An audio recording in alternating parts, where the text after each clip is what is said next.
So thanks everybody for coming out. If you want to be part of planning and organization of any of our events, let me know. We have a Facebook group. We also have a mailing list.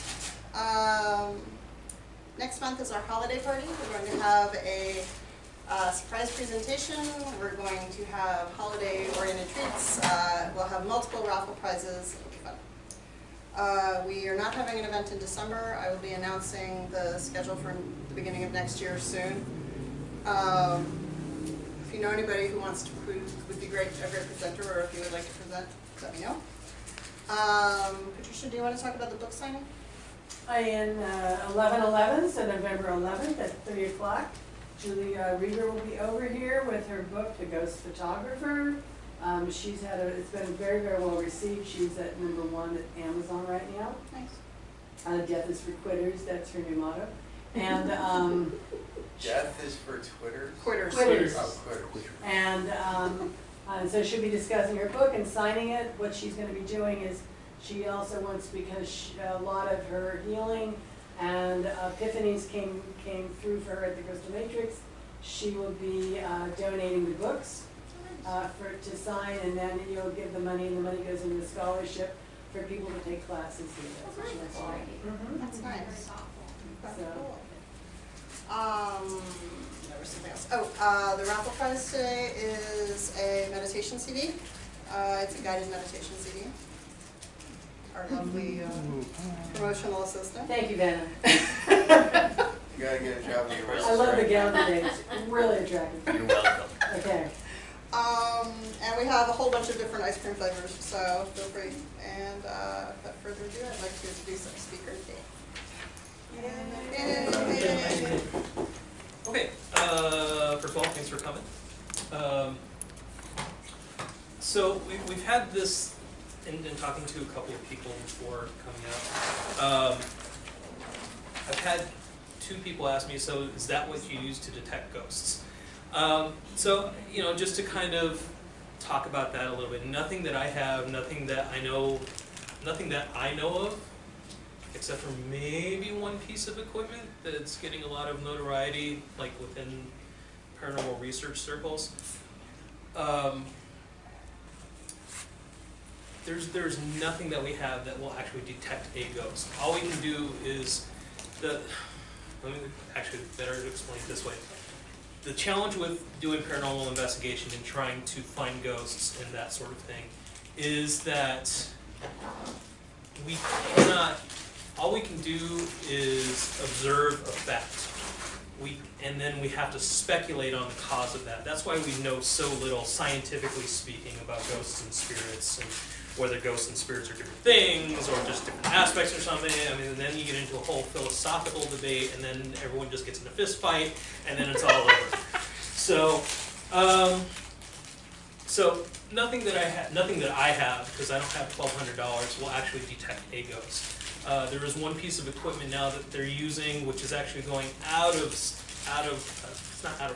manufacture right now, is actually a modified Connect sensor. So for those familiar with the Xbox, they have a motion detecting thing that maps your body. It throws out a whole bunch of lasers. The newest version uses laser, and it'll map your body. That's what it's designed to do, so that you can do things in front of the camera, and then the action on the screen will interpret your actions and interact within the game.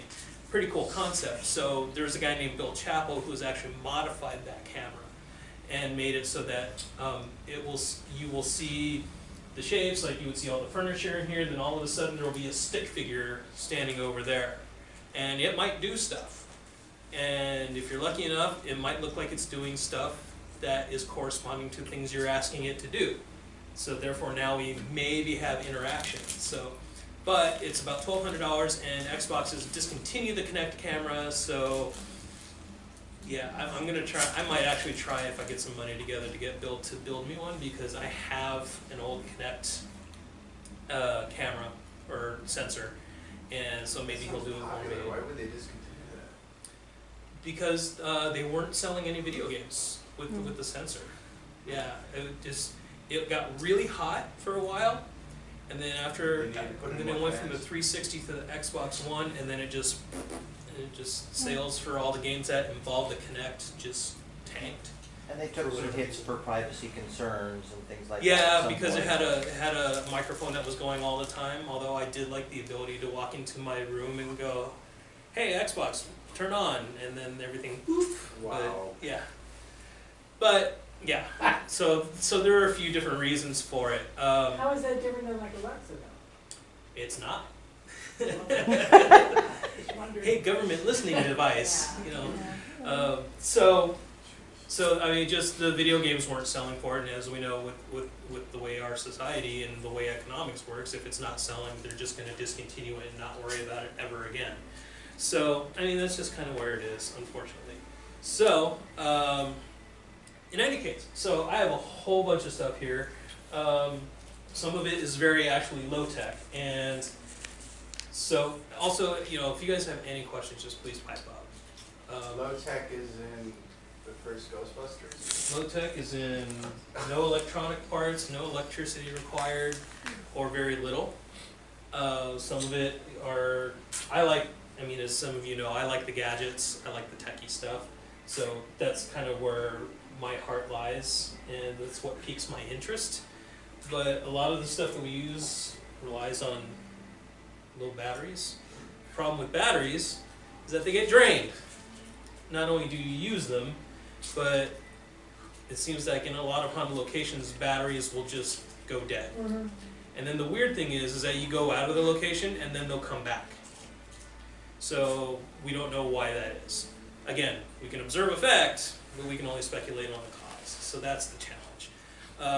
There are other places where they'll take a brand new pack of batteries, and they've also done this with old school cassette tapes. They'll take it into an environment and they'll just get left there for whatever reason. People are doing other things. They'll come back to them later. The batteries will be drained. They haven't even been used yet. They're still new in the package and sealed.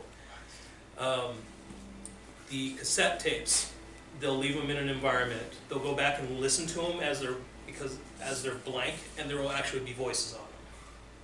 So this leads to a lot of speculation that spirits and ghosts, or whatever you want to use the term, somehow use and manipulate the electromagnetic spectrum to make things happen. That's where I am at this point.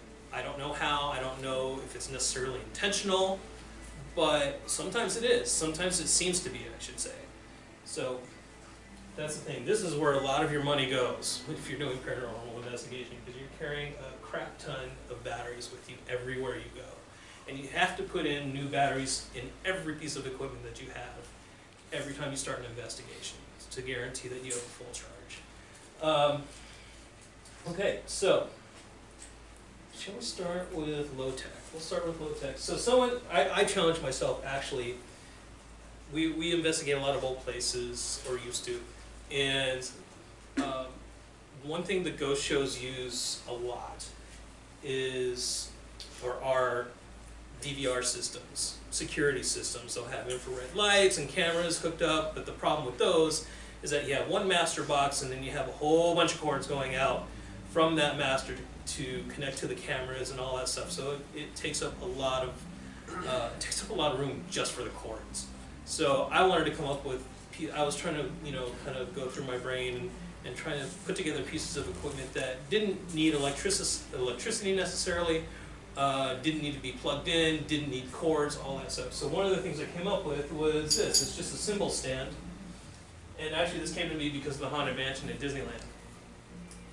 In the seance room, right, they have the tambourine, that part of her spiel is it rattles, right? So I was like, well, this is kind of like a traditional old school thing that's stereotypical, but it's still fun. They use that all the time in voodoo over wherever that place is next to Florida. Good. So, yeah. So what I did was I was like, what can I do so I can mount this? It's completely freestanding. I put a piece of string on here, and what I would normally do if we were doing an investigation, I'd hang a glow stick. And so now we have something that can operate as a pendulum. If there's some kind of motion that happens, something taps, I'll get the sound of the cymbals, and I'll just put a camera on that all night and watch.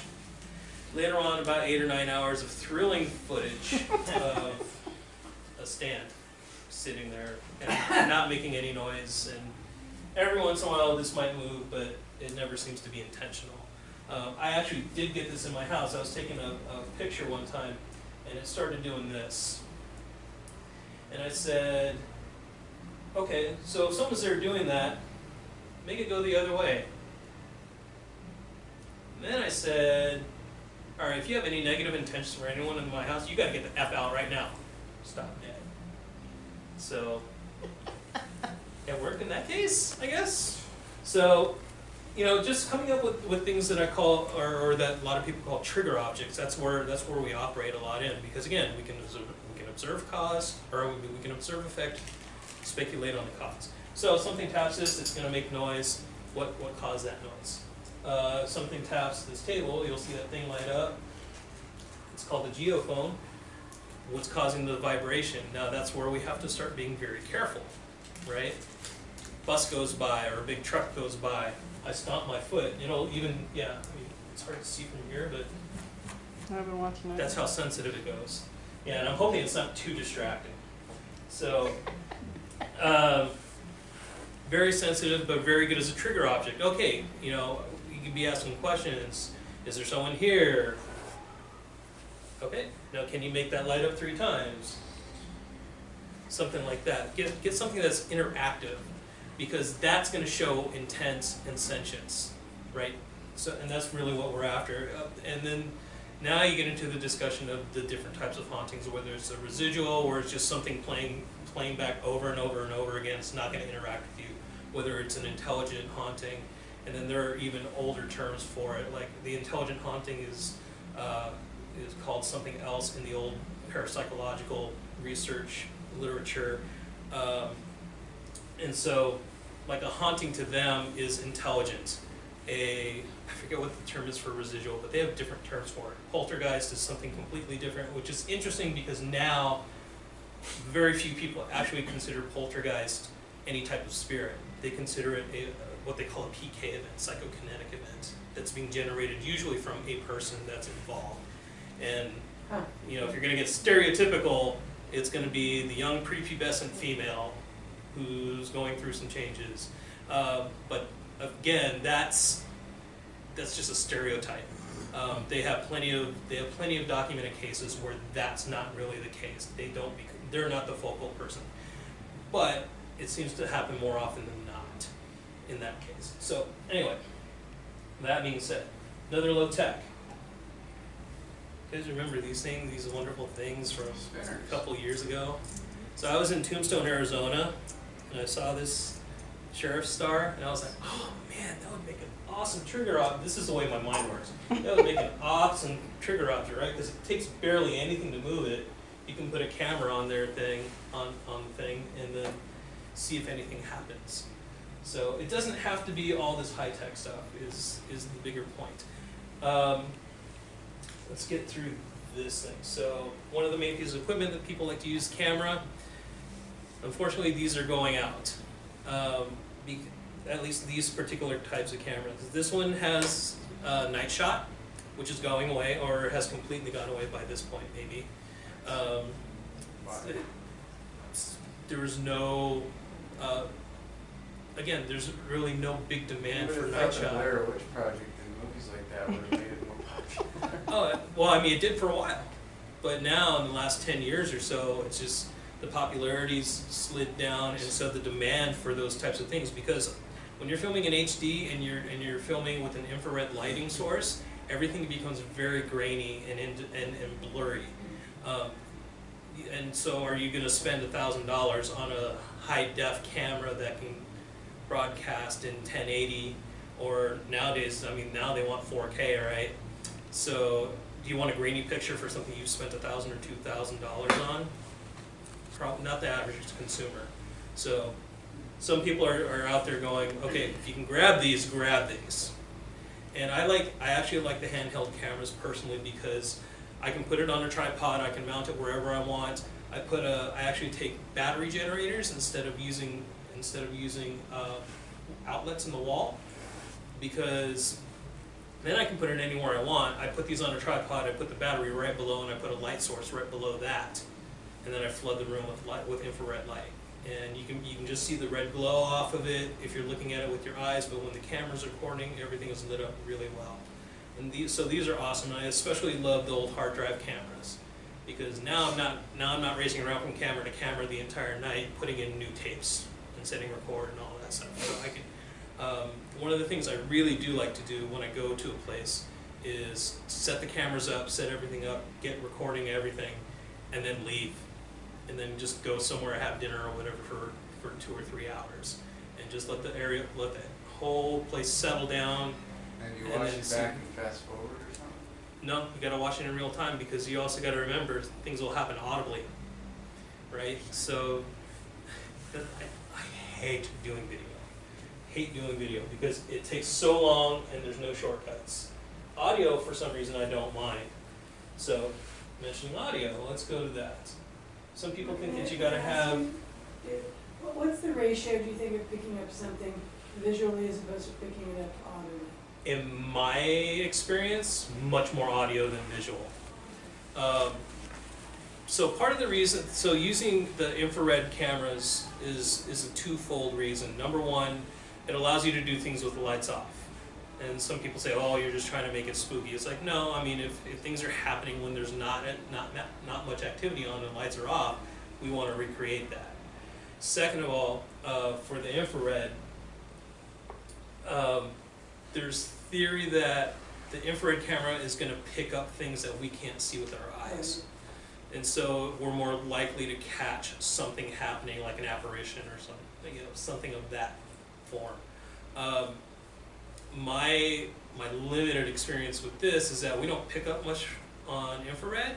It's more likely to appear in ultraviolet. So the new trend for the last few years has been what they call full spectrum cameras, and basically they'll take cameras and they'll remove the infrared and the ultraviolet filters on there, and so you're now recording slightly larger wavelengths than what our eyes can perceive and interpret, and then it distills it down into video, much like we do with audio. So we'll take, audio we'll record. This is where I get the most stuff, is EVP. And so EVP stands for electronic voice phenomena. And basically, in a nutshell, what it is if you're recording and you're asking questions or whatever else is going on, and you go back and review later, and there's voices on there that you did not hear when you made the original recording. And we get a good amount of that.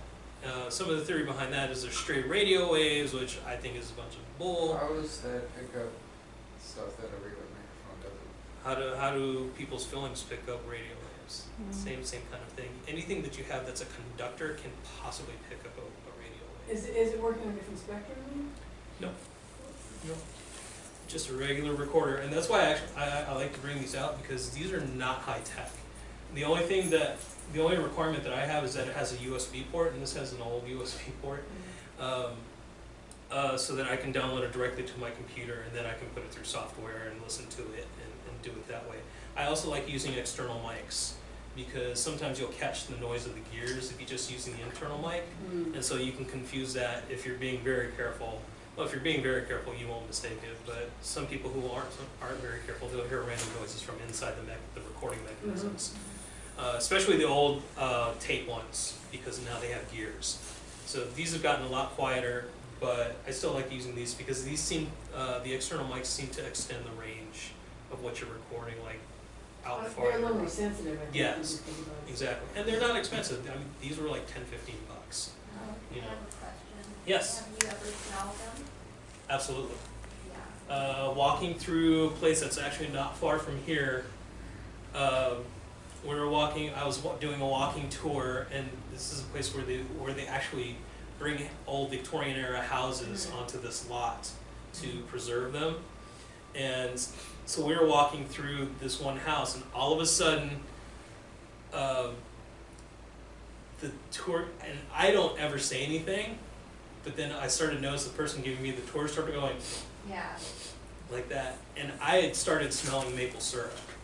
Yeah, I've smelled sulfur.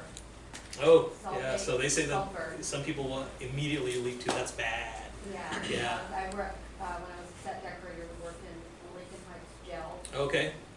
And it was very, It was bad. it was pretty bad Yeah. because I'm psychic and I was the set dresser, right? And I would go in and I would see like people who killed themselves.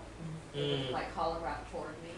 Oh, wow. Yeah. Wow. And then I would smell them. It always smelled like sulfur. Yeah. And then a hospital that's very known for haunting, the one in Mhm. Lincoln Heights, Okay. also has a lot of hauntings and the same smell, sulfur, Mm. sulfur. And in one of the hospital rooms where he filmed, I kept seeing somebody jump out the window. Oh, wow. And after doing the research, somebody had jumped out of the window. But Oh, it was wow. the same smell, that really rancid sulfur. Yeah, yeah.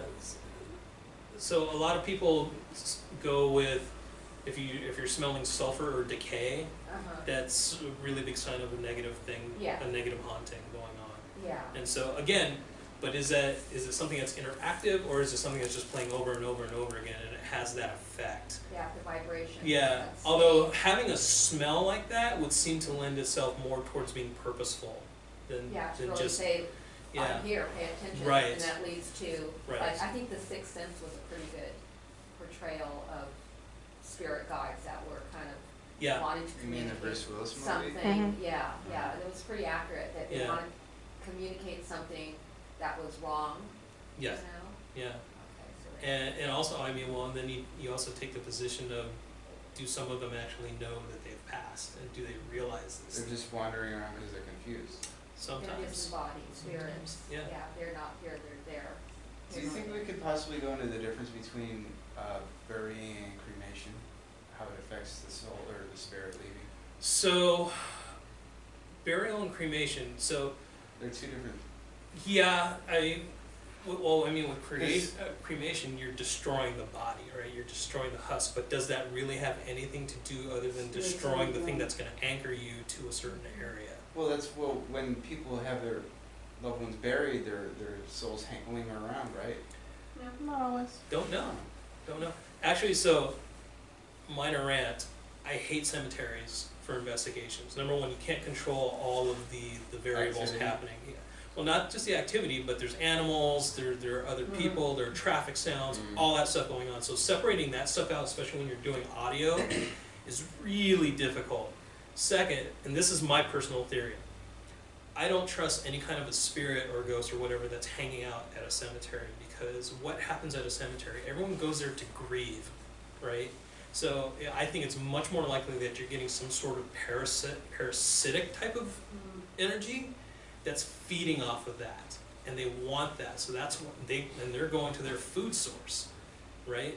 They get off on it, or it's something where they're taking in the energy of that suffering.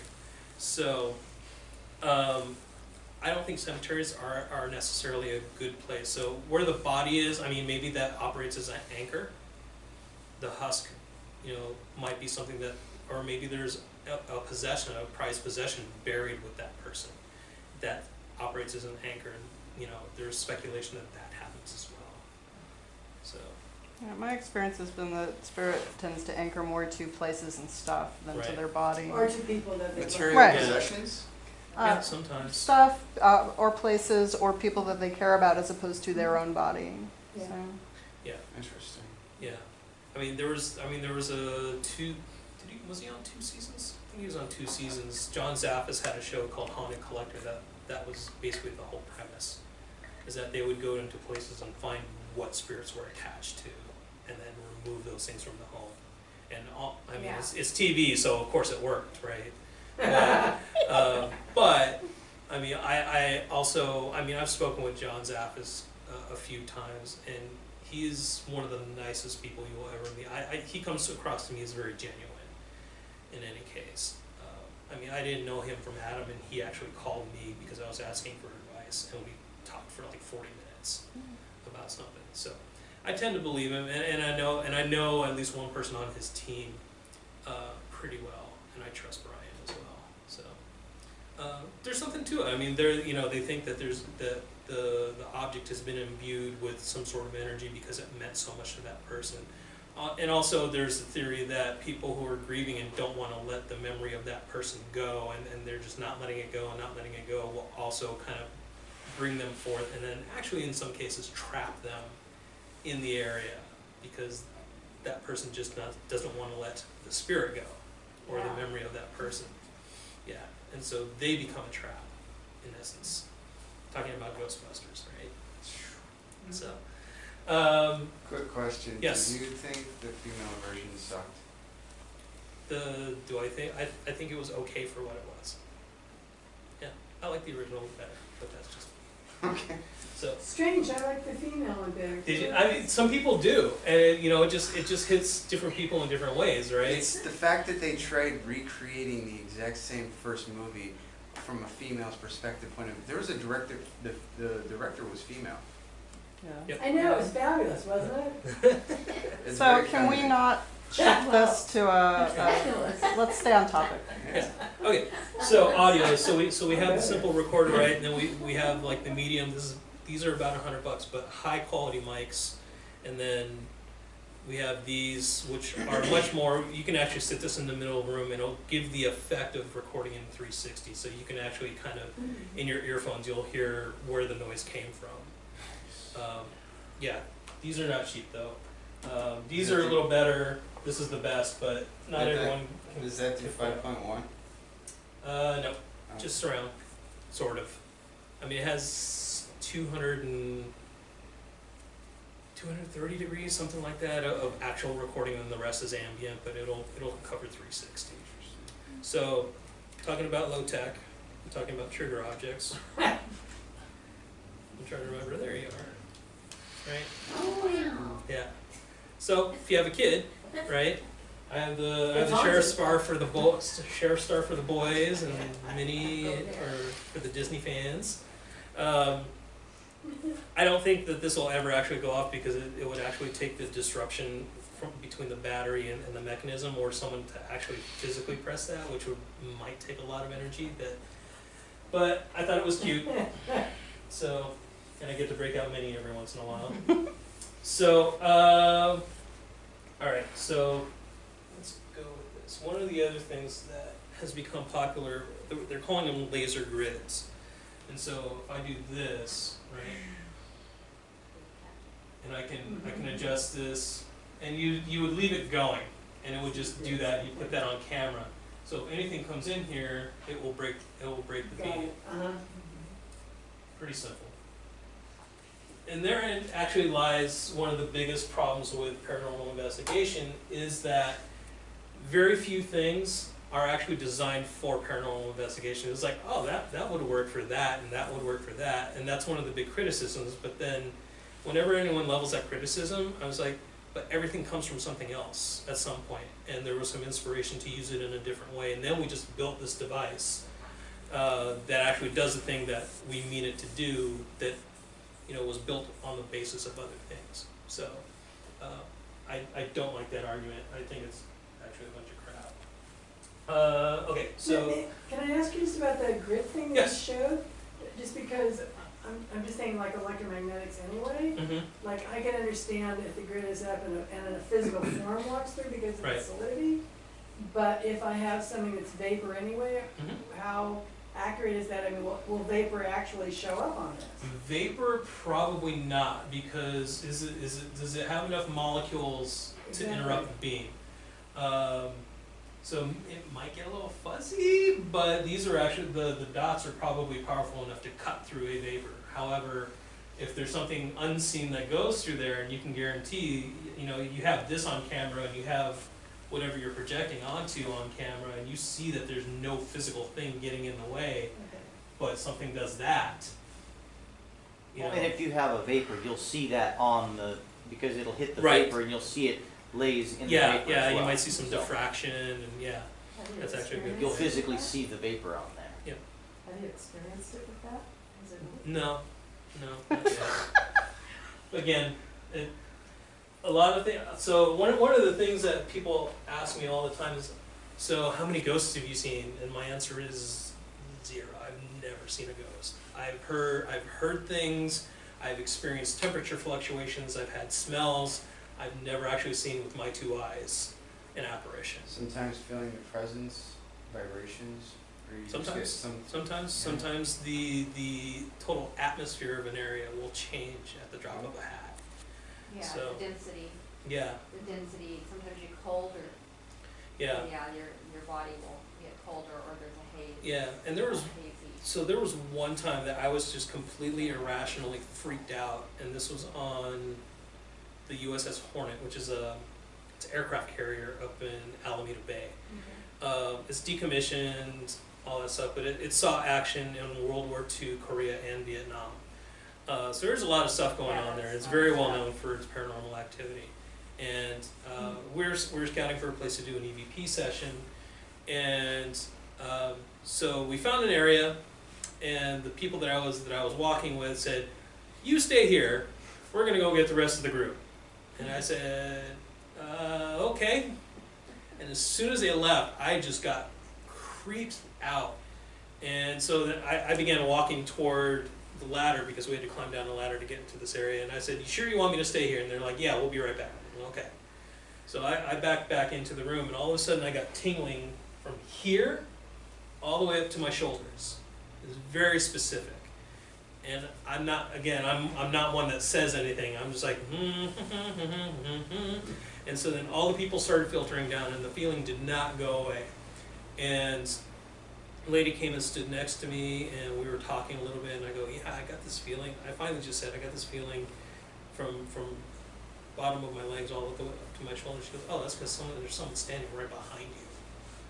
So, I mean, again, based on nothing, right? Other than I got tingling in a very specific area of my body. So, the way spirits and ghosts affects us can vary in a whole bunch of different ways, and it doesn't necessarily make sense. If it made sense, then we'd be able to figure everything out, right?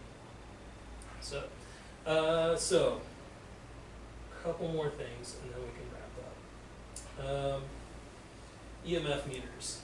So this is the old school, and I'll tell a story later. Oh, when we're away from this, it makes this nice noise because it's zeroing out. So the nice thing about this is 0. There you go. So I can actually use this as a trigger object. You can actually set it somewhere on the right setting, and as you move, the needle will go, and so will the noise. It monitors motion. It monitors fluctuations in the electromagnetic field. However, the most important piece of equipment that you'll ever take on an investigation is actually your brain, because now you have to look at things, especially if you're trying to prove something scientifically, right? You have to make these connections, and it has to be logical. So part of that is knowing your equipment, knowing the strengths and the weaknesses of your equipment. So knowing that will do that.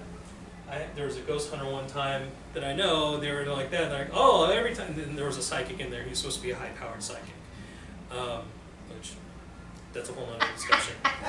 But they're like, "Oh, every time you move, this goes off," and I'm sitting there going, "Yeah, dumbass, because that's what it's designed to do." And then, but he's supposed to be this super experienced guy, he's like that, and of course it's going off every time he does it, and I was like, just lost all my respect. So, the infamous K2, which, where do we go? There we go. So this is nice and easy, right? It lights up. Actually, okay, so you're not going to do this for me right now. But it'll light up. If I turn it on again, you'll see it does different lights according to how powerful the EM field is that you're looking at. The only problem with this is I've just switched it off, right? And I can turn it on like that because that's the way it was originally designed. So people were going around, "Oh, look at the hits that I'm getting," while they're moving their finger. You know. Also, the range of EM that this can detect is very wide. It's very generalized. So a cell phone will set this off. Walkie-talkies will set this off. And actually, we used to run an experiment, seeing how many people were gullible enough when I had a walkie-talkie behind my back and I was triggering the talk button. And of course, it would go off. And of course, we would let them know. It's like, you need to be really careful. Know your equipment. These are really good, but again, know the strengths and the weaknesses. If you have a lot of interference going on, and there's another really good story about the Hornet where we got a Marine to light, what we think was a Marine, to light this up. by singing the Marine hymn. Mhm. So, but I can tell that later, because that's a little bit of an involved story. So my favorite EMF meter at this point is the good old Mel meter. So named because Gary Galka, why are you not turning on? There we go. So named because Gary Galka had his daughter Melanie pass, and he wanted a way to kind of talk to her. So every millimeter is called 8704. She was born in 1987. She died in a car accident in 2004. So that's why every millimeter is titled that. But what this does, so top number is EM field, the rating on the EM field. Bottom number here, when you have this little thing plugged in, is temperature. This, if I turn on the right thing, will let you know if something is coming near the antenna, so you can use it as a trigger object. This particular model also has a function where it will detect temperature fluctuation in an area. So if there's plus or minus 5 degrees that happens within a certain amount, within like a minute, it will go off. It also has what they call shadow detection units. So if I set this up and I set up a reflective thing, much like the laser, if anything breaks the light between that and the reflective surface, it will also go off. So I like the trigger objects because then I can have the possibility of, why are you reading? See, now it's reading EM fields. Which it's in here, okay, now it's back down to 0. Okay. This stupid room, I swear. It is in here. What's the difference between the two antennas? What's that? What's the difference between the two So antennas? this one is the thermocouple. It does the temperature, and this one is just just emits the EM field. So when I was doing this thing, if I actually turn it on, that does Okay, yeah. that thing. And the other one's just a temperature gauge? Yep, it's temperature sensor. But again, knowing the strengths and weaknesses, if I take out the temperature sensor, then my EM readings get much faster because it's not taking up as much processing speed. Mhm. So again, knowing the equipment. Brains, right? That's the whole thing. So that's your new favorite. That is my favorite piece because it does so many things. But you pay for it. Question, what is Yes. it originally designed for? Just an EM, just Okay. yeah. The original design was just an electromagnetic field meter, and then Gary got the idea. Hey, I can add a thermocouple, and that was the original millimeter. It just did temperature. It did temperature. It did EM, and then as an additional nice little thing. No, I'm not gonna go through turning it on. But it also has a little red diode in there to operate as a flashlight.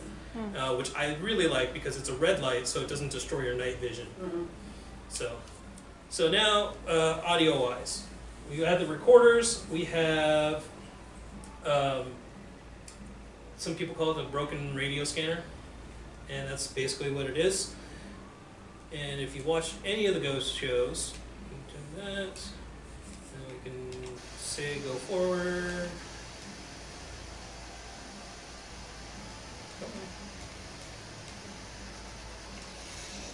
Here's that really annoying thing. It gets really annoying when you're listening to it for about a couple of hours. So basically, it's scanning up and down radio frequencies, and the theory is, and you'll hear some voices come through.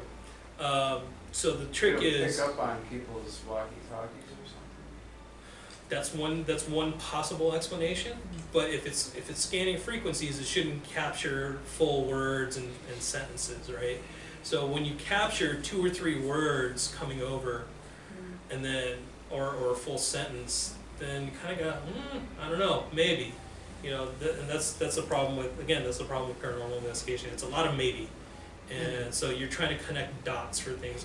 Am I getting a hit on the EMF meter when something in here goes off, and then I'm also getting a temperature fluctuation or feeling a cold spot, you know, that sort of thing. So I like to go by kind of groups of evidence. Or actually, I can't even call it evidence, groups of data.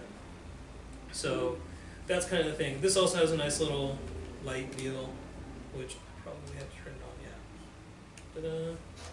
So it also has the antenna for the EM. This also does the REM thing. where it goes off with the nice little lights. That's like the new thing because you can use it very easily as a trigger object. Last thing, we talked really briefly about the geophone. So the good old obelisk, which is infamous because once it spat out the word demon, it got very popular.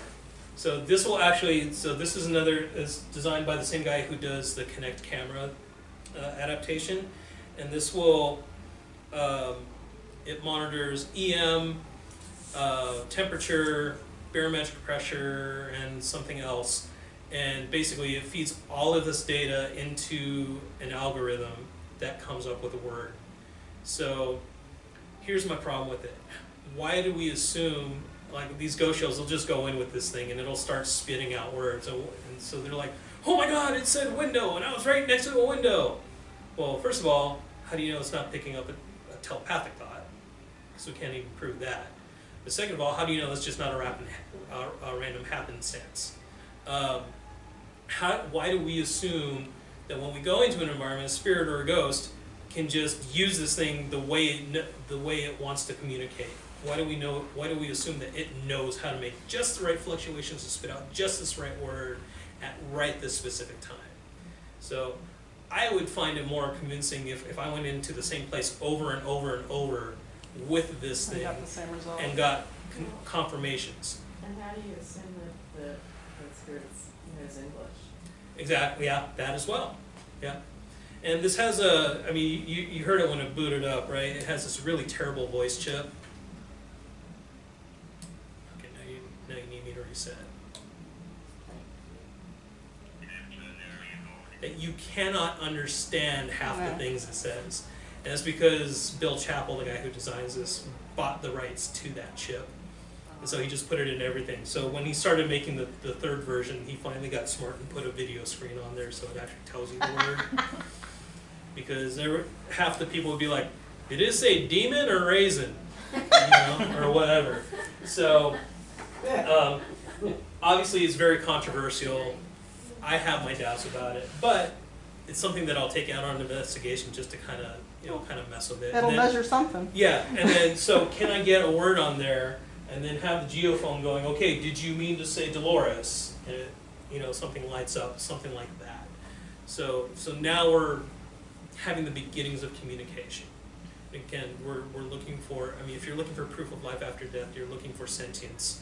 So, because if we're just talking about the recording, the residual haunting, can't really do anything with that, right? That doesn't prove life after death. Having something be sentient and actually communicate and interact with us, that's more convincing. So, any more questions? I mean, I'm about done.